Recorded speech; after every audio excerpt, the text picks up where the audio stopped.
په دغه ویډیو کې به زه له تاسو سره د نړۍ په تاریخ کې د اوو هغو سترو قاتلانو په اړه معلومات شریک کړم چې هر یو یې زر نه، لس زره نه، 1 لک نه، بلکې په میلیونونه انسانان وژلي دي.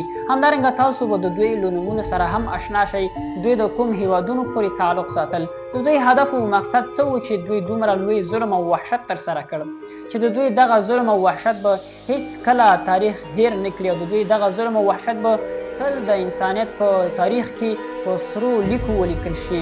ویډیو ډیره جالبه ده، تر پایه سره مل اوسئ. په دې کې موږ سره اووم نمبر دی پول پوټ چې د کمبودیا هیواد و. ده غوښتل چې ټول خپل خلک بزګران او دهقانان کړي او ښارونه خالي کړي. ده به تعلیم یافته، تعلیم لرونکي خلک، ډاکټران، ښوونکي به یې وژل. خلک به یې په زوره کار ته اړ کول چې ځینې ډېر خلک به له سخت کاره څخه مړه کېدل. د وژل شوو کسانو نفوس یې تقریبا 11 لکو څخه تر 25 لکو کسانو پورې ورسېد. د ډېرې سختۍ او ناپوهه سیاست له امله دغو خلکو خپل ژوند له لاسه ورکړ. شپږم نمبر چې تیمور نومیده، چې دا یو خطرناک او وحشي جنګیالی و. ډېر ښارونه یې ویجاړ کړل. کله کله به یې د خلکو د سرونو څخه مینارونه جوړول تر څو خلک وویروي. ده تقریبا د 15 څخه تر 20 میلیونو پورې انسانان ووژل، ځکه ده غوښتل چې خپل واک ویره خپره کړي او ډېرې سیمې ونیسي. پنځم نمبر پاچا لیپوړ دوهم چې د بلجیم هیواد و. د کانګو هیواد د خپلې شخصي شتمنۍ لپاره نیولی و. خلک به یې په زوره کار ته اړ ایستل.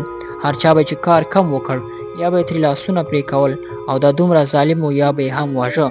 تقریبا د 8 څخه تر 15 میلیونو کسانو پورې ده ووژل د خپلې شخصي شتمنۍ، پیسو او مال لپاره. څلورم نمبر اډولف هټلر چې د ده له امله دوهمه نړیواله جګړه رامنځته شوه. د جرمني هیواد د نازي ګوند مشر و.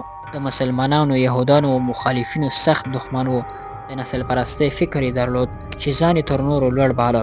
د تقریبا 11 څخه تر 18 میلیونو پورې انسانان وژل چې خاص پکې 6 میلیونه یهودان وو، په دې خاطر چې دا ثابته کړي چې جرمنیان ډېر قوي دي. دریم نمبر جنګیز خان چې دا یو مغول و. د تاریخ یو لوی جنګیالی او امپراتور و. د نړۍ د نیولو لپاره ډېرې جګړې وکړي.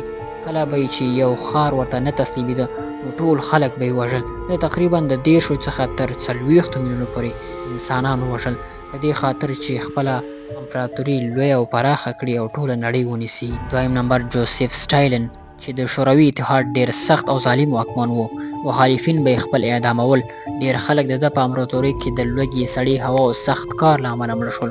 د ده له امله تقریبا د 20 څخه تر 40 میلیونو پورې انسانان ووژل شول، په دې خاطر چې خپل قدرت وساتي او د حکومت کولو طریقه یې ډېره سخته وه. نمبر 1 ماو زیدونګ چې دا د نړۍ تر ټولو لوی قاتل تیر شوی دی. د چین هیواد د کمونیست حکومت مشر و.